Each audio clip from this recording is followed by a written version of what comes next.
Hoy se definen cosas importantes sobre el aislamiento social preventivo y obligatorio y en todo caso si hay o no una apertura de esta situación en el área metropolitana de Buenos Aires. Se define en la Quinta Presidencial de Olivos, donde ya estamos trabajando en vivo con el siempre informado Diego Gabriele.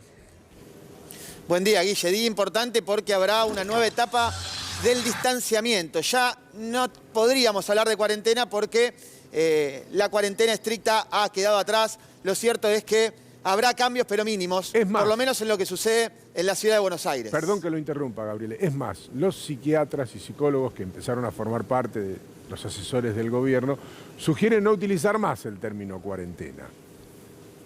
Exacto, y es correcto, porque en definitiva es un distanciamiento, ni siquiera aislamiento, porque el aislamiento fue el estricto de principios de lo que era la cuarentena, ¿no? A fines de marzo. Ahora, aquí habrá anuncios importantes respecto de cómo seguir. Ayer recién escuchamos lo que sucede en Jujuy. El propio gobernador Morales, ayer en una videoconferencia con el presidente de la Nación, se mostró muy preocupado. Tan preocupado que hasta se mostró en contra de una marcha que van a convocar los referentes de la oposición para el día, o que han convocado para el día lunes, una marcha anticuarentena, antidistanciamiento, será ahora. Lo cierto es que el propio Morales, que vos recordás, Guille, en un principio había hasta ofrecido Jujuy para que se juegue el campeonato de fútbol porque no pasaba nada. Bueno, el 95% del sistema sanitario colapsado en esa provincia y la preocupación de todos los gobernadores. El AMBA, Guille, sigue siendo el foco y habrá mínimas aperturas, por lo menos en centros comerciales a cielo abierto de la ciudad. No así en la provincia de Buenos Aires. Esta es la expectativa en la puerta de la Quinta Presidencial de Olivos, donde ya estamos trabajando en vivo porque hoy el presidente va a estar, como siempre, con el jefe de gobierno de la ciudad de Buenos Aires y con el gobernador de la provincia de Buenos Aires para definir los siguientes pasos. Con casi 7.500 contagios en una jornada, hay que decirlo también, y casi 150 muertos en una jornada, mencionando también este dato que es relevante. Está con nosotros el doctor de los argentinos, Guillermo Capulla, y le decimos buen día al gran Raúl Colman, que está en su casa. ¿Cómo estás, Buen día, Tuni. Buen día, ¿cómo les va? ¿Cómo andan? ¿Cómo te va, Tuni? Ahora que te veo me doy cuenta que te estoy debiendo algo. ¿Dinero no será? No, no es dinero. No es dinero. Bueno. Perdón. Hoy te lo hago llegar. Bueno, muchas gracias. Bueno, ya saben ustedes que va a haber muy pocos cambios y que a las 12 más o menos vamos a tener las filminas habituales que van a tratar nuevamente sobre la comparación entre lo que se hizo en la Argentina, lo que se hizo en otros países y la necesidad de mantener de alguna manera las medidas, no hacer los grandes avances. Hay algunos municipios que están avanzando con lo de las mesas en los restaurantes y los bares, pero la realidad es que hay poca voluntad de flexibilizar más porque todos están al límite. Yo hablo mucho con los intendentes, y algunos, te digo, impresionante la angustia que tienen, claro. Porque tienen personas que tardan un par de horas en ubicarla, están en una ambulancia y no saben a dónde llevarlas. Esa es la verdad. Claro, porque el promedio te da 63,8%, el momento clave donde se pueden llegar a tomar decisiones, doctor Capulla, es el 75% de la ocupación de las camas de terapia intensiva, pero claramente, Raúl, en todos los lugares la situación no es la misma, ese es el promedio. Hay lugares donde ya se empieza a vivir con cierto dramatismo. Sí, y no es tan fácil que otro municipio acepte una persona de internación en terapia intensiva. Cada uno está cuidando mucho esas camas y la verdad me consta que este fenómeno de tener un paciente en la ambulancia y tardar horas en ubicarlo, me consta que está ocurriendo. Sí, es un gran problema, Tuni, es una odisea que tiene el paciente también y la familia, pero también hay que pensar que hay municipios, hay sanatorios, hospitales de la provincia de Buenos Aires, así como el resto del país, que tienen muy pocas camas en terapia intensiva, entonces que rápidamente pueden saturarse 6 camas, 7 camas de terapia intensiva. No es lo mismo un hospital que tenga 30 camas que un hospital que tenga 5 o 6 camas que con 2 pacientes ya está saturado.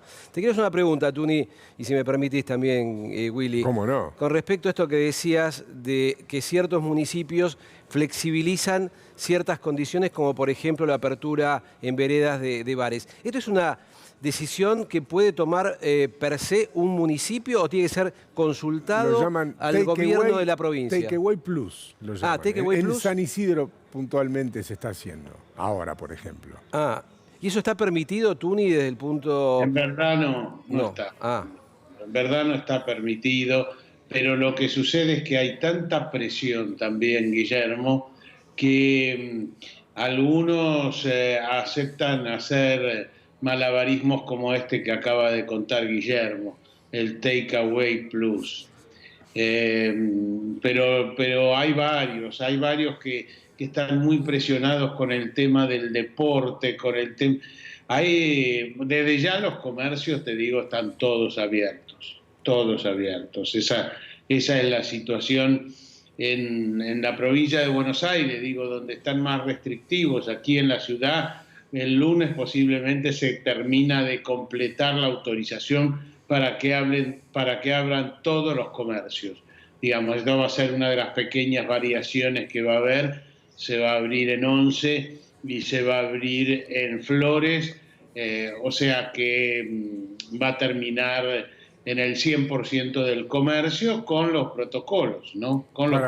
Para decirlo en criollo, la calle Avellaneda y 11 en general, digamos. Exactamente. Ellos dicen que eso no produce tanto contagio. No sé cómo lo ves, Guillermo.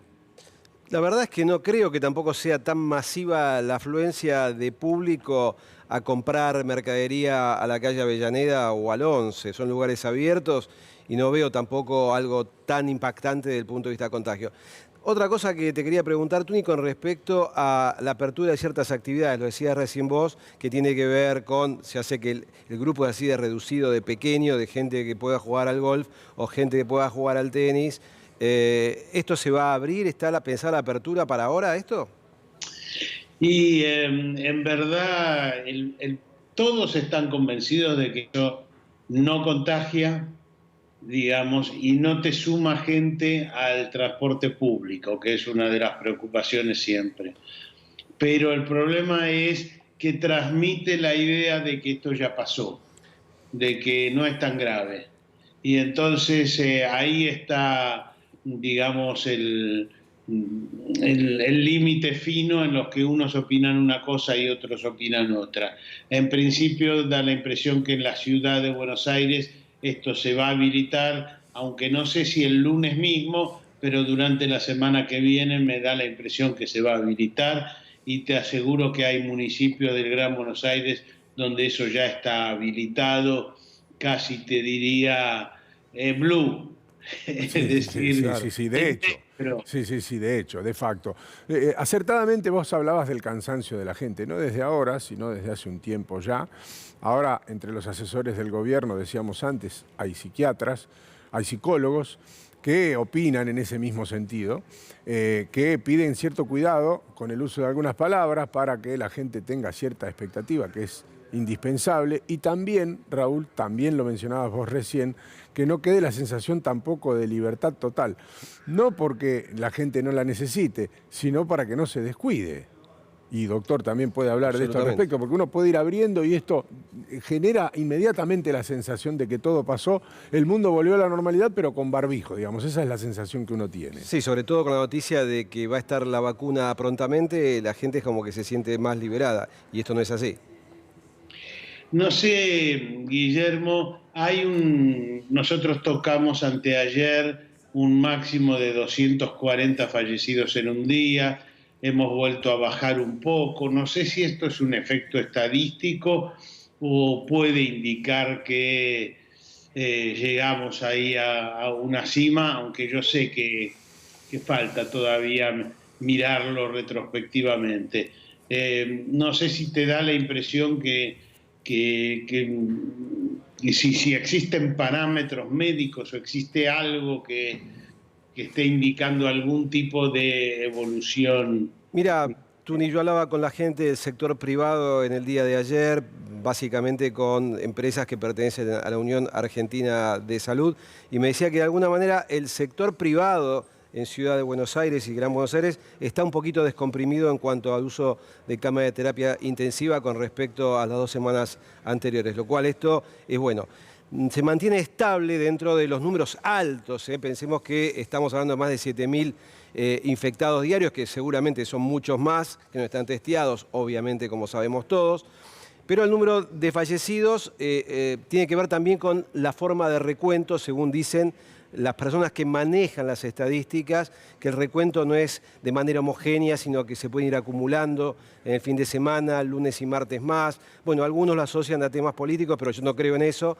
Pero el promedio, si bien es estable, sigue siendo un poco alto para lo que es la Argentina. Y a veces hay que ser muy claro con el mensaje, no porque no lo seamos, sino porque a veces genera confianza o un exceso de confianza. Argentina va a fabricar uno de los componentes de una vacuna que todavía no está, no hay vacuna todavía. No es que el mes que viene vamos a estar vacunando aquí en Argentina, en México o en el resto del continente, sino que forma parte de un proyecto a futuro. Es verdad, ahora es un futuro a mediano plazo que genera expectativa, pero no está todavía la solución y eso hay que dejarlo claro. No es el mismo mundo que antes con barbijo y todo solucionado. No se trata de eso y hay que dejarlo, me parece, muy claro. Y creo que en ese sentido es donde van a trabajar ahora, Raúl, en generar conciencia en las personas. En eso se viene trabajando desde hace 3 semanas, en generar conciencia en cada uno de nosotros. Bueno, también la idea, igual lo que decía recién Guillermo, es, bueno, hay un horizonte también, ¿no? Es decir, que te da la impresión que hay que hacer un esfuerzo y hay que seguir haciendo esfuerzos, pero da la impresión que tenemos en el horizonte un camino que puede andar. Habrán percibido que la vacuna se empieza a fabricar, más allá de que esté la autorización o no esté la autorización. Cuando esté aprobada, se entregará o se tirará a la basura si no es que se aprueba. Pero se empieza a fabricar, y esto es en varios países del mundo, entiendo, el doctor Capulla, que el proceso menos costoso en realidad es la fabricación, pero requiere de mucho trabajo. Entonces se empieza a hacer y si se termina aprobando, se utilizará, y si no se termina aprobando, se tirará. Exactamente. Ese es el criterio, ¿no? Riesgo compartido, exactamente. Uno produce a riesgo de que no se apruebe la vacuna, que la vacuna pueda tener efectos indeseados, cosa que aparentemente no va a suceder, pero como bien vos decís, si terminado la fase 3 de estas vacunas, hay algún índice de fracaso, toda la inversión se tira a la basura. Si se aprueba, inmediatamente comienza la distribución. Gracias, Raúl, y gracias también, doctor. Nos vemos en un rato. Abrazo grande. Abrazo. La expectativa está centrada entonces en este mediodía, donde no se esperan grandes cambios, las cosas como son. No se esperan grandes cambios, el camino ya está trazado, depende mucho más de nosotros ahora.